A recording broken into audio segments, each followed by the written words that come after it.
Yeah, just you got it on paper, you got it in, it probably makes you feel better. Hit no. But when you're actually sending a message you do want to go through, you hit yes, and then it sends it. Okay. If it's a high priority message, it's got a little box you can check. That's kind of like the important one. That's something that they need to see right now. You're not able to get on the telephone. You send a free form. Hey, I got OS&D, over storage and destroyed or damaged, and you can't get anybody on the phone. Send that, hoping they're going to call you back. Keep it as basic, as simple as possible. I've got 5 boxes of damaged freight they're not going to take. I need somebody calling back at this number. They already got your number on the computer, but if you go and lay it all out there, they ain't got to look it up.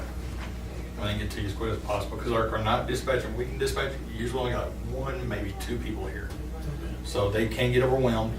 It's not just you and your fleet manager, it's one weekend or night dispatch covering 150, 160 trucks. So they get a little busy sometimes. You got to be patient. The Qualcomm, like I said, it's a communication device.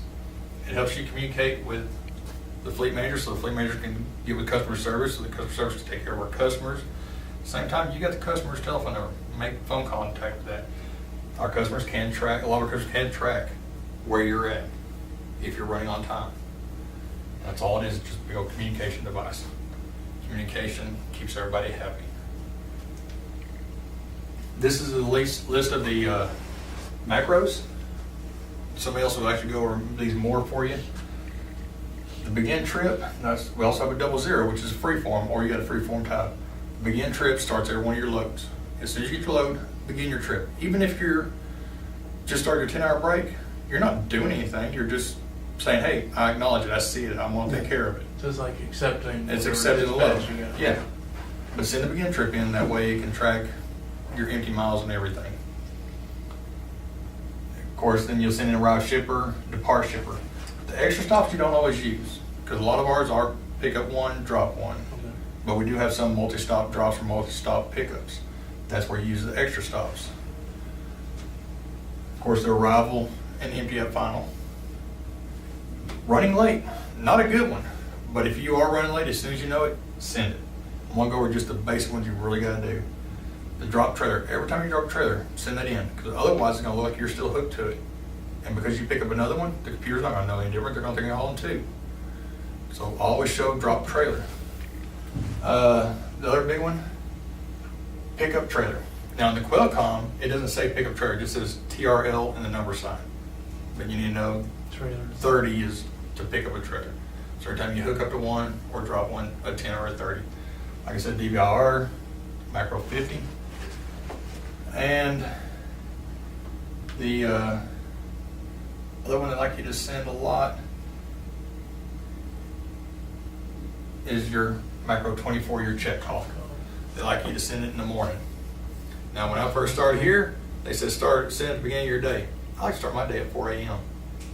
I send it at 4 a.m. My fleet manager on me, hey, why don't you send your check call? I said, I am. She started looking through my message. She said, well, you send it at 4 a.m. I said, yeah. She said, I don't get here till 7. So I'm sorry you start your day so late. So then now they're asking you to send it like between 7 and 9. So at some point, even if you start out 2 a.m., between 7 and 9 at some point, or 8 or 9, pull off somewhere, get you a soda pop, use a restroom, whatever, send that in. That way they know where you're at, and keep it real basic. You know, the abbreviation for the state. Interstate 10, mile marker 134. Real short, because you don't have a long line, so you can keep it pretty basic. And that way they know right where you're at. I mean, they can pinpoint you with the Qualcomm anyways, but the simpler the information, the quicker they can keep moving from you to the next route, to the next route, to the next route. Now, do they prefer, like what you said, the interstate mile marker, or just like I'm in, I don't know, Dallas, Texas? Well, if you're here, I wouldn't really worry about it. But or even like Port Allen, Louisiana, or do we want a location too, or just you can do the city if you want. I just always found it simplest to do TX, and then I leave a space, I-30, mile marker 73. Okay. MM 73, and that gave them a right there spot, and that way they want to look to see it. They want to know what city that is. They can look it up, but that way they'll see it, and they go to your hours of service on their screen and touch that spot and it tells them where you were at exactly by GPS coordinates. Anyways, on to the hours of service. This is your logbook. Select it. First screen you see will be your status screen. That one tells you your status is on duty. You started your time at 10:41, 4/16/2010, and the current time is 10:49. It just keeps track of it. Duration's been 8 minutes. Exemptions, none. There'll always be none. You can scroll down, and now you'll see things about when your next available reset is available, next 34-hour reset is. There's different information in there, how many miles you drove that day at that point, stuff like that. To change it, you hit change. This bar pops up. And if you look at line 1, line 2, line 3, line 4, just like on the graph of the loose leaf logbook, select which one you want and highlight the box and put in what you need to.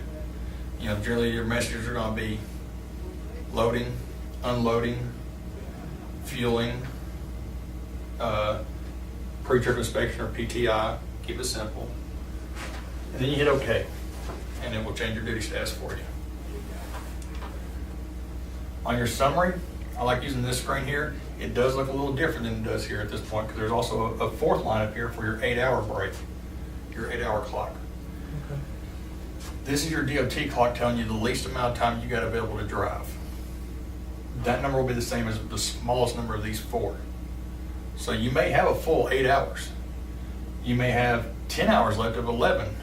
Because say you started your 14-hour, or you driven for an hour and then you took in a 30-minute break, and your 8-hour clock's built back up. We've already burnt an hour of drive time. And you may have only 10 hours of your 14-hour clock because you've been unloading or whatever. But then you've only got 2 hours of your 70. Well, that's only going to tell you you've got 2 hours left. It's going to be the least amount of available drive time you've got legal drive time. So that's like my full 80-hour recap deal. Whatever hours I have, that's what I have, period. Your 70 hours Yeah, is 70 the hours. bottom line. And that's how you can track how much you got left. And we'll get on with more of that here in a second. The next one's graphed. The graph you used to draw for DOT to see. If you want to look at it, there it is. You can highlight different points of it and it'll give you the GPS coordinate. You know, say you highlighted right here.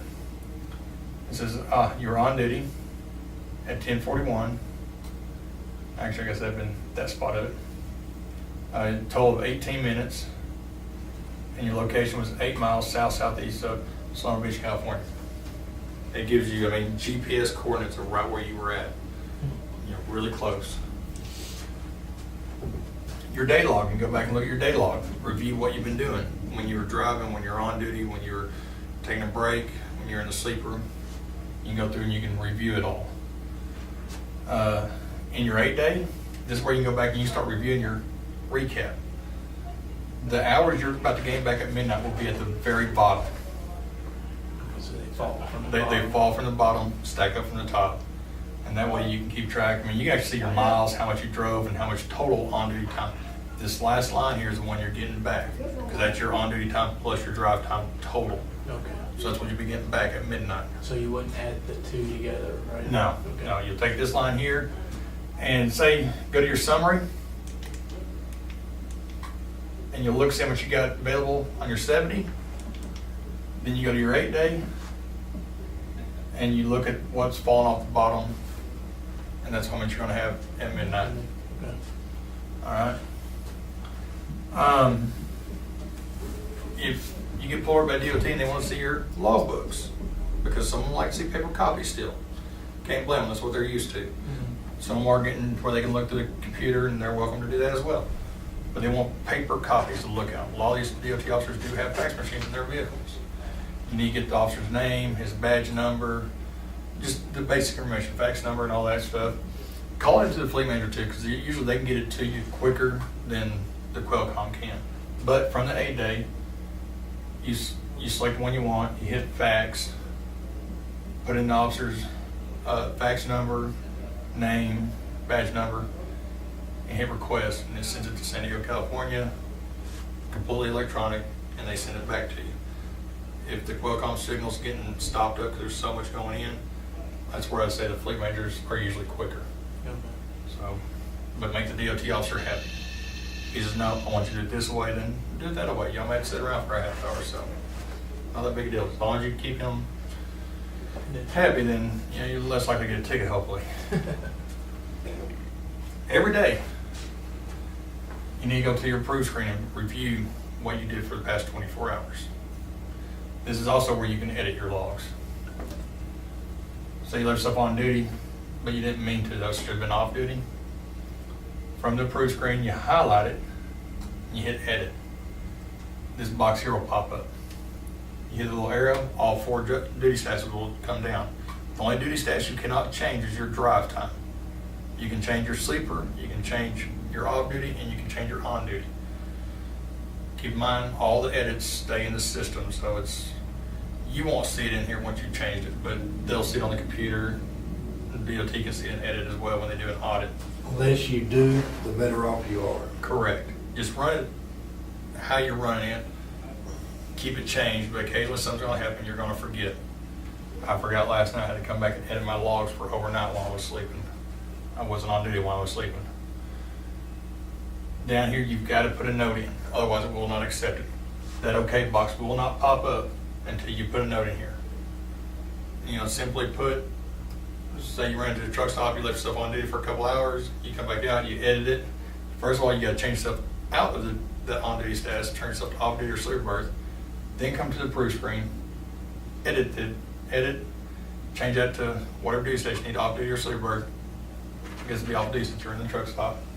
Down here, put I forgot to change duty status, or I forgot. Then you hit OK, and it will change it. Every day, like I said, you need to go to the approve screen, review your logs, everything looks right, everything's the way it's supposed to be. You hit approve all. Says you're about to approve your logs, you hit yes. After y'all sign in and it acknowledges you, it'll actually be ready for you to update your logs. There's nothing for you to approve, and you go through and approve what there is there, which is nothing. But it'll ask you to approve it. The other type of edit there is, this is in case you don't need to change all of that time to something else. Say you show up to a shipper, and it's one you've been to, or a receiver, one you've been to many a times. They always use door 3. They don't mind you breaking the seal when you get there. So you pull up, you slide your axles back, break the seal, you open your doors up, you put it in door 3. You're going to run inside and just drop the paperwork off the gym, go out and take a little nap when they unload you, because it's always 2 hours for them to unload you. Well, to turn in paperwork and do all that, it's only 15, 20 minutes of on-duty time. Everything else could be off-duty. So therefore, you're fulfilling your 30-minute break as well. Mm-hmm. So you got a fresh 8 to run, if you get the much left on your 70 and 14 and 11. You go in there, leaving it on duty, because that's what you're supposed to do. Instead of Jim being in there, there's somebody else that's more talkative. You get the BSing, goofing off, not thinking about it. You can see them unloading. You know what they're going to be done. You're going to see it. Before you think about it, 2 hours is gone. You get back out of your truck, and you've been on duty for 2 hours. An hour, 45 minutes, at least too much, or about too much. And all you're doing is goofing off. You really weren't doing any work, so you could have been off duty. You go out there, change yourself back to off duty, because you got to change the duty stats to be able to edit it. Go to the approve screen, highlight the one you're going to edit, hit edit. Now, you hit the scissors. We're going to split that time. When you first split it, it splits it as evenly as possible. In this case, they're doing just total 18 minutes, which comes up 9 and 9. But it can be with any variance of time frame they got. The bottom one will be the second duty stash you're going to. So you'll leave the top one on duty because you start out on duty, then you're going to go to off duty. You select off duty. Go back up here to this top box here, highlight the hours or the minutes, whichever one you're needing to change. Use the arrows to crank it down or crank it up, whichever one you need to do it to. And you can watch the minutes change here, and you can watch your time change there. And when you get the times you want in both of them, once again, put the notes in and hit OK, and it'll edit it. That way you can leave it with, say, an hour 40 there, and 20 on the on-duty. However, if it took you 20 minutes to check it, it took you 20 minutes. If it took you 30 minutes, it took you 30 minutes. Get it set where it's supposed to be, keep it legal. That's how you edit that. Load assignment. This is the one where a lot of people have been receiving lots and lots of violations because they haven't been filling this out. They didn't know about it. Nobody really told them about it. I'm telling you about it. This is the commodity line on a loose leaf logbook. Okay. And if you don't fill out that commodity line, DOT will write you a ticket for not completing your logbook, correct? Mm-hmm. Well, go to load, hit new load. Load ID is our order number. It's a 6-digit number. You put that in. Ours is a little different than this one here. Ours has actually got a begin box and end box. So you can actually begin on that. The first box you just leave alone because that's the day you're starting, which is that day. And say the load runs for 3 days. Select in the next box the day, move it over 3 days, and it will follow all 3 days. So then all you gotta do on this load is set it once for all 3 days, and it will follow. Hit tab. Ours has got a bill of lading number. Fill that in. It's got a trailer number. Fill that in. Hit OK, and it'll be there. Now the next thing you do is, once you've filled out everything you had, say you don't have the trailer's going to be loaded information, but you got an empty trailer you're going to be taking over somewhere, and you don't have the bill of lading number, but you know that this is the order number, you know how long the run's going to be, and you know which empty you're taking over, so you can fill out the order number, our order number, you can fill out the time frame. You can't do the bill of lading, so you skip past that, but you're hauling an empty trailer over there. Put the empty trailer in there. Hit OK. When you get over there, you go back to the load screen, you hit edit. Add in the bill of lading number, add in the next trailer number, and hit OK. And you're done. But keep it legal. Even if you're only going from here to Roanoke, which is 45 minutes worth of, about that to get over there. You're gonna go to Bridgestone to drop off an empty and pick up a load of Bridgestone tires and go somewhere with it. Start the load now, because if you get stopped between here and Roanoke, that's a ticket, not being started. So get it started, and once you get over there and you're sending all your macros, don't forget to go back to your hours of service and finish your load tab. Keep it legal. You can go back and you look at the history on your load tab, see what loads you have been running.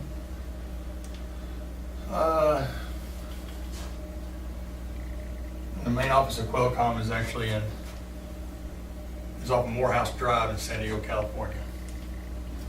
That's the Qualcomm press station. Any questions?